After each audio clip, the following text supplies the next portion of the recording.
Bienvenidos a la semana número 27 de En Contexto. El día de hoy cubrimos el Finance Disrupted LATAM el 25 de febrero y tenemos un gran resumen con bastantes insights que pudimos cubrir alrededor con mi compañero Alex González Ormerod, quien el día de hoy es mi coanfitrión y se encuentra al lado mío. Alex, bienvenido. ¿Cómo estás? Hola, ¿cómo estás, César? Pues nos divertimos un poquito ayer, ¿no? Bastante, diría yo. Fue ilustrativo el Finance Disrupted, tuvo bastante información en relación a, sobre todo, tecnología y la percepción que hay desde la banca tradicional, pero supongo que tenemos que ir tocando paso a paso para ver cómo podemos hacer este resumen de toda la información que vimos, ¿no? Y todas las personalidades que nos topamos, ¿no? Tú tuviste la Claro. oportunidad de platicar con un montón de gente, ¿no? Sí, digo, a ver, antes de desmenuzarlo, ¿qué te pareció? A mí se me hizo muy bueno para entender la realidad en la que estamos parados actualmente, ¿no? Todo lo que nos ha llevado a estar en el punto en el que estamos y los problemas a los que nos estamos enfrentando, ¿no? Sobre Sí, todo la cuestión de educación. Hay muchos datos muy interesantes, ya iremos entrando poco a poco, pero también la perspectiva a futuro, creo que siento en lo personal, me pudo haber hecho un poquito más de falta, ¿no? Igual estoy pidiendo demasiada asertividad de la que puedo pedir, de la solución está aquí, pero sí sentí más que el evento fungía alrededor de qué es lo que nos trajo y en dónde estamos al día de hoy. exacto, nos dio un panorama.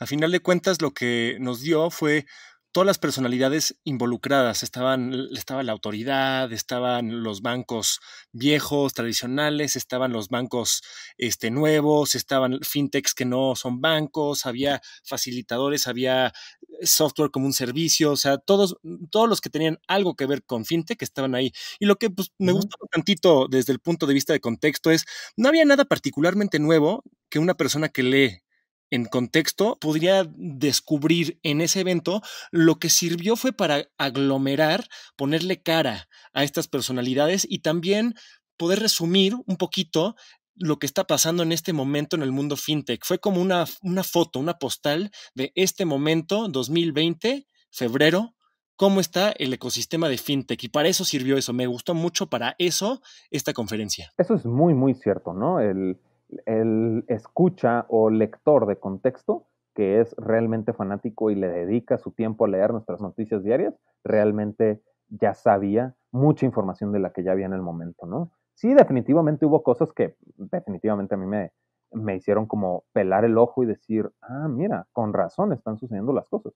Pero también, sí, definitivamente lo que más sirve es tanto el ponerle rostro a las personas que están detrás, ¿no? Porque siento yo, o lo que más me llevo, sobre todo es que la banca tradicional tiene mucho, una percepción muy limitada de lo que viene, ¿no? O de solucionar los problemas. Sí, se me hizo rarísimo eso. Lo más interesante de los bancos que vimos tradicionales en el Congreso fue, pues uno sí, tradicional en todos los aspectos. Fue muy interesante que más allá de tener departamentos de fintech y de innovación, se notaba que eran pues departamentos bastante aislados de las operaciones de los bancos de día a día. Justamente estaba platicando con el CEO de Mambu, que es una empresa que da servicios de software a los bancos, y uno de los problemas que tienen a tener que son viejos bancos con software con más de 40 años que tienen que ponerle un patch cada 5 años para que siga funcionando. Y una persona de Citibank me comentó de manera discreta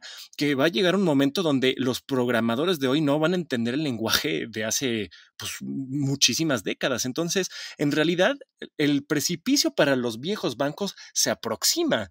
La pregunta es, ¿se lo van a tomar en serio o no? Entonces, por una parte parecía que pues tal vez no, pero también por otra parte pensé, también estos bancos están aquí un poco como si fuera un catálogo de ventas. Dicen, ah, pues perfecto, aquí están estos challenger banks, estos neobancos, qué bonito, ahí está Fundadora, ahí está Confío, ahí está Cumplo, y es como un catálogo de ventas. A ver, ¿a quién me voy a comprar en algún momento en el futuro cuando me urja tener una solución fintech para que siga creciendo mi sector? Creo que estás respondiendo tu misma pregunta, ¿eh? Si se lo van a tomar en serio o no, es que sí le van a dar esa importancia, pero no la importancia que se necesita o que se dejó claro durante el evento, ¿no? Porque para sacarme las papas del horno, el adquirir una fintech ya es cuando justo las papas se te están quemando, ¿no? Entonces, fue parte de los temas que justo tocamos durante el evento, la importancia de la colaboración, que ya iremos entrando poco a poco, ¿no?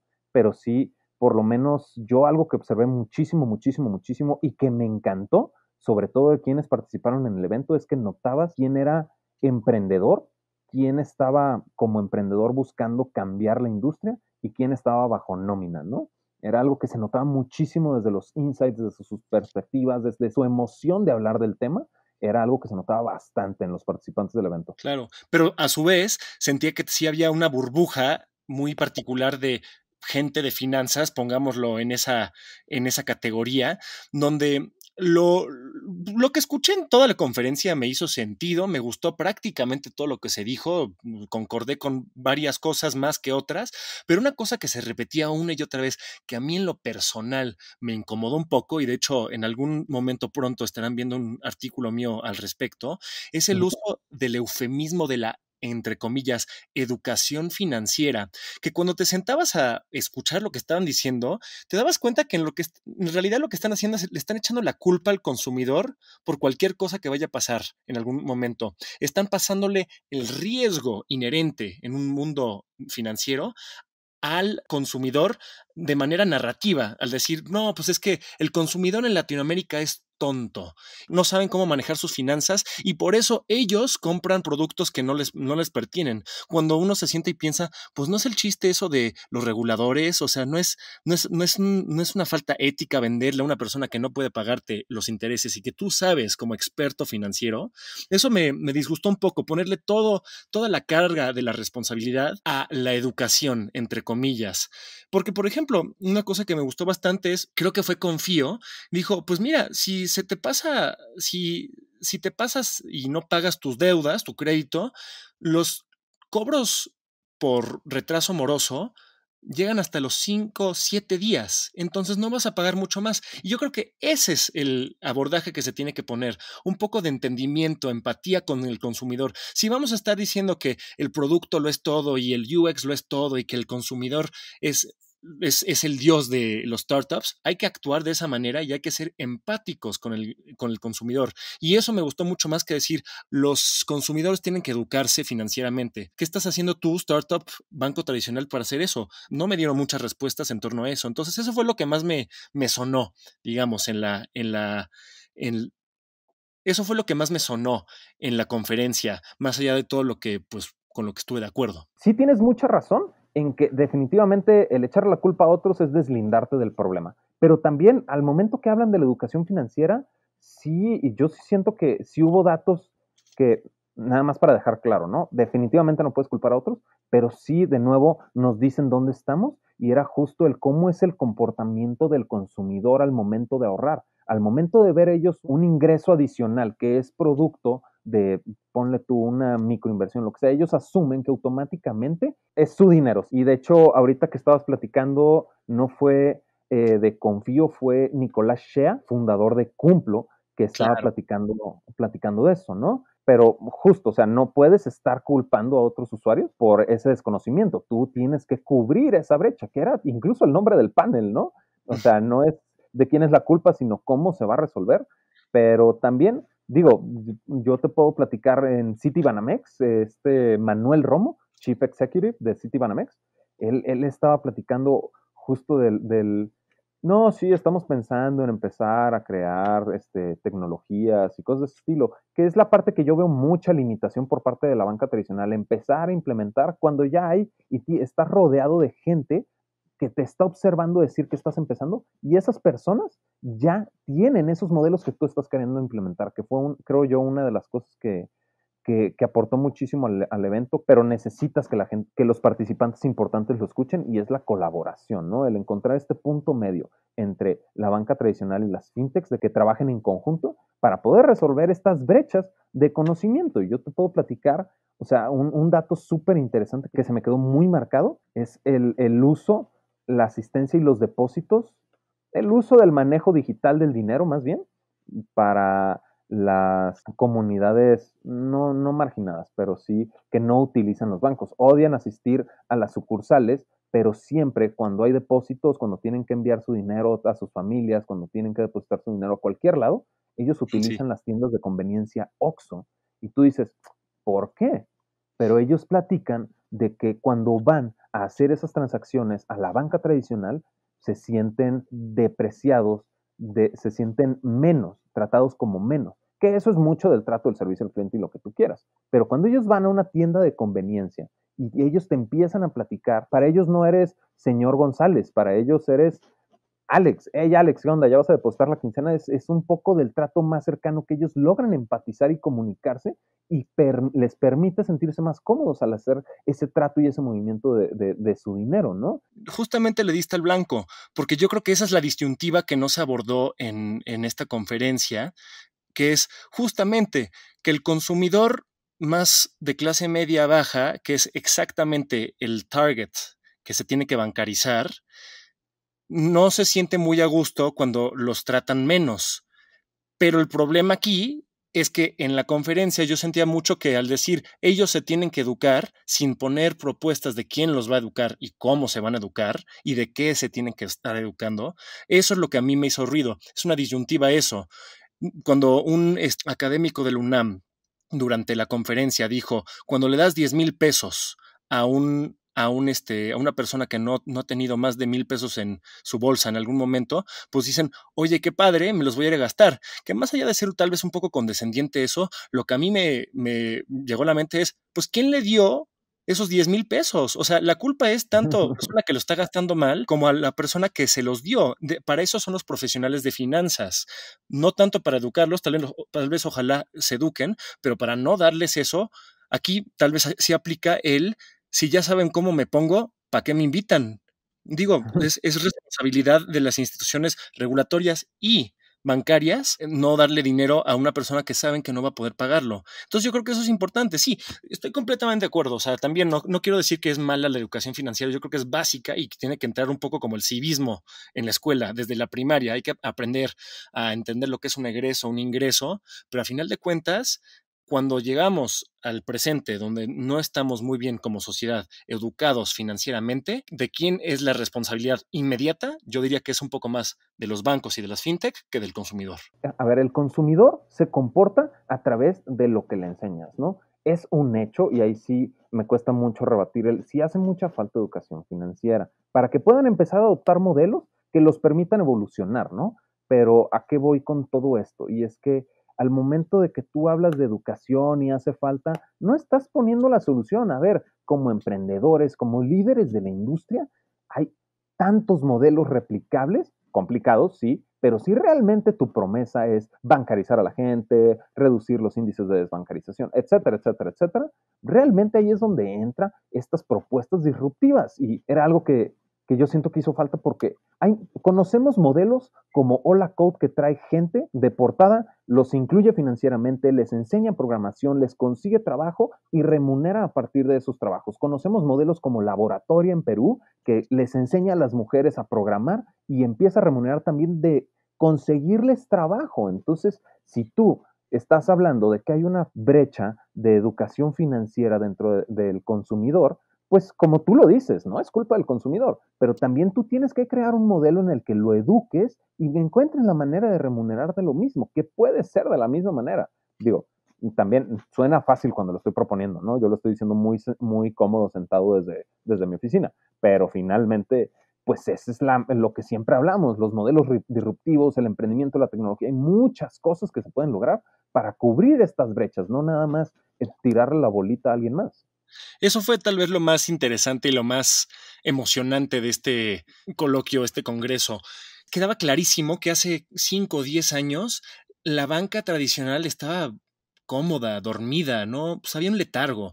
Llegaron las fintech y de repente esa competencia, pues no sé, les empezó a arder un poquito los pies y empezaron a moverse un poco más rápido. Y eso es lo que me gustó mucho. Estamos en la cúspide y eso es lo que quedó muy claro en esta conferencia.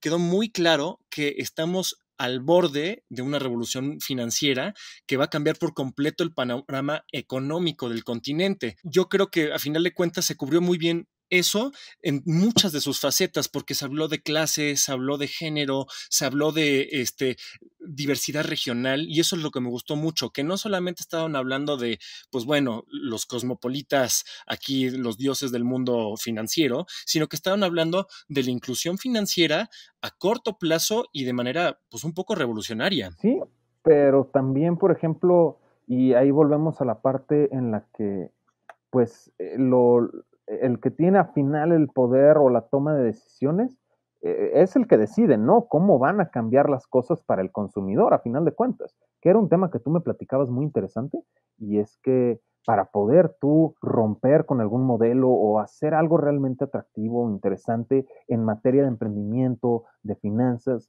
pues realmente tienes que conocer bien a tu usuario, ¿no? Sí, pero yo no creo que eso vaya a ser un problema a corto plazo. Siento que la tecnología justamente es lo que permite conocer al usuario. Y fue una de las cosas interesantes que pues, se platicó, y yo creo que todos estuvieron de acuerdo, desde el subgobernador del Banco de México, Gerardo Esquivel, y también los bancos tradicionales y también las fintechs Challenger. A final de cuentas, todos saben que la presencia humana, ya sea del otro lado del teléfono, físicamente o del otro lado del teclado, es esencial.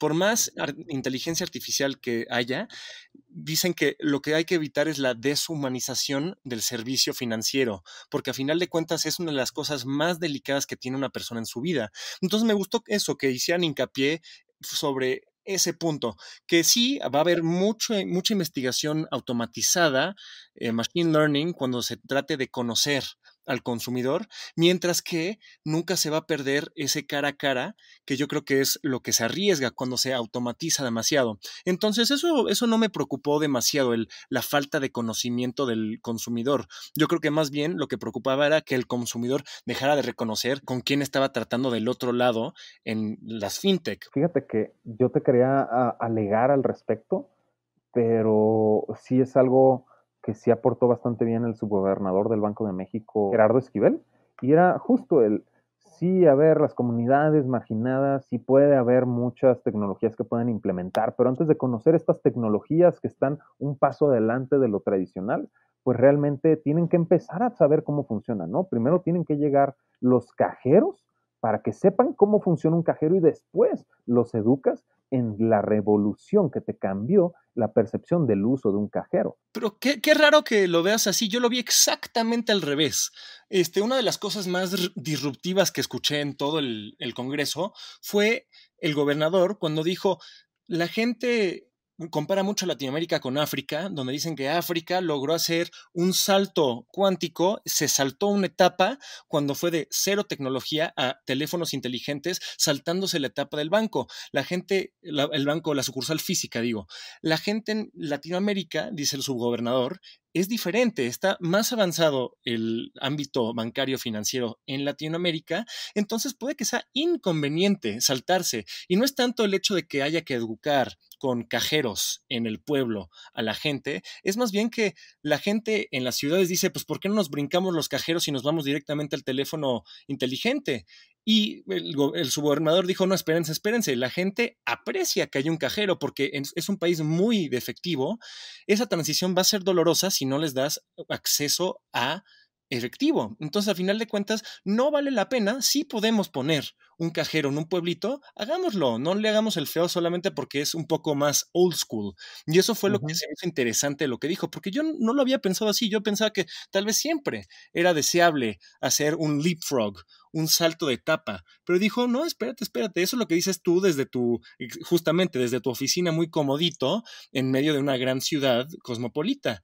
Una persona en un pueblo aprecia un cajero. Sí, pero, o sea, también entramos, o bueno, fue lo que menos me generó conflicto. Digo, definitivamente, a ver, si vas a dar ese brinco, pues edúcale de otra manera, pero también hacer entender a alguien que desconoce de tantas cuestiones tecnológicas, porque de nuevo, es muy fácil para nosotros que estamos relacionados con eso, ¿no? Pero alguien que no conoce, sí entender la tecnología debe de ser, sí considero que sí necesito un paso a paso, y ahí entramos a la cuestión de educación de nuevo, el saber las bases y después saber todas las vertientes y posibilidades existentes, ¿no? No puedes llegar con alguien que no sepa qué es un botón de una computadora y explicarle cómo funciona una tableta inteligente, ¿sabes? Que a final de cuentas nosotros estamos también, o sea, eso es lo interesante de las revoluciones.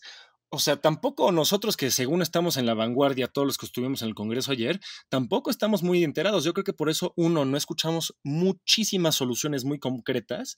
Y dos, yo creo que también, por ejemplo, hubo un momento donde un panelista explicó lo que significaba blockchain y la propia directora del Economist Intelligence Unit dijo, esa es la manera más concisa y clara que he escuchado la descripción de blockchain en mi vida. Y yo llevo años en esto. O sea, el hecho de que nosotros apenas estemos entendiendo cosas como Cody, blockchain, Bitcoin, yo creo que es muy, pues, te dice mucho de en qué momento histórico estamos ahorita, porque a final de cuentas nosotros se supone que somos los de la vanguardia y apenas estamos empezando a entender. Entonces también educación financiera, definitivamente, para todos nos hace falta. Sí, eso estoy consciente, ¿no? Pero también datos súper importantes que se tocaron, porque tú lo acabas de mencionar hace un par de minutos, y era el realmente empatizar con el usuario, ¿no? Estaba Adalberto Flores, que es cofundador y CEO de Quesky, y justo estaba platicando, él tenía tanta información, tenía tantos datos de tantas personas, que realmente los modelos de riesgo para evaluar a los usuarios pues sí necesitaba un experto en ciencia de datos para entenderlos, empezar a implementar inteligencia artificial para realmente detectar si eran válidos o no, si necesitaba algo que le desmenuzara la información para realmente interpretar, no nada más tengo muchos datos y aquí están las gráficas, ¿no? Y a mí se me hizo súper interesante y sobre todo inteligente por parte del liderazgo del equipo de Quesky el buscar esa empatía, ¿no? No puedes vender si no entiendes qué necesitan. Que es un poco lo que platicamos la vez pasada, que tal vez es un riesgo y a la vez es una solución la tecnología, porque cosas como el machine learning, cosas como la inteligencia artificial y los datos y el uso correcto de los datos, te puede llevar de un lado a una distopía en donde todo es súper deshumanizante, súper alienante. La gente está tratando siempre con robots y nunca con un ser humano y nunca sabes en dónde estás en un mundo kafkiano de términos que no entiendes, aún siendo una persona medianamente educada. Pero hasta el otro lado, que es lo que esperamos que ocurra, que es con el uso bien enfocado de los datos y de ese tipo de inteligencia artificial, podemos conocer más sobre nosotros y las empresas nos pueden ofrecer más a nosotros lo que necesitemos de manera mucho más personalizada. Y eso yo creo que es la utopía a la que deberíamos tratar de llegar, mucho más en un mundo de finanzas donde el dinero de la persona que te está confiando su dinero, su inversión, su nómina, es de las cosas más importantes que necesitan en la vida, porque de eso vive. Entonces, se dijo en la conferencia, si en esta etapa falla una fintech, va a ser un desastre para todas, porque si hay un hoyito en el dique de la confianza, todo el aparato se viene abajo. No puede haber ni una pizca de duda de que todo el aparato es sólido, que todo el aparato es seguro. Y entonces estamos en un viacrucis importante, yo creo. No, sí, y mucha perspectiva. De nuevo, yo sí siento que la banca tradicional tiene una percepción muy limitada por alguna comodidad en la que se encuentra que estabas mencionando. Definitivamente se notaba quién tenía esta visión en el futuro. Estaba Emilio González de Nubank y les decía, a ver, no, espérense, el crecimiento no es igual a éxito, ¿no? Que es algo que nosotros platicamos muchísimo en contexto. Hubo muchísima información, vamos a estar sacando el resumen dentro del blog de contexto con bastantes más insights al respecto. No sé si hay algo que quieras agregar, Alex. Se me hizo un gusto estar ahí compartiendo ideas controvertidas a veces todos estábamos de acuerdo, pero lo bonito fue el face to face, el estar todos juntos, personas que a veces son antagónicas, tratando de conciliar sus diferencias y llegar a un punto de cooperación, que yo creo que fue la conclusión del Congreso. Todas las partes tienen que cooperar para que esto sea un éxito, porque a todos les interesa que sea un éxito. Así es, entonces con eso realmente hacemos el wrap-up de este episodio del día de hoy, que es un resumen de la perspectiva de la industria fintech en función de la banca tradicional para lo que nos ha traído al día de hoy y lo que viene en un futuro. Como siempre, yo soy César Miramontes. Yo soy Alex González Ormerod. Y ahora sí estás en contexto.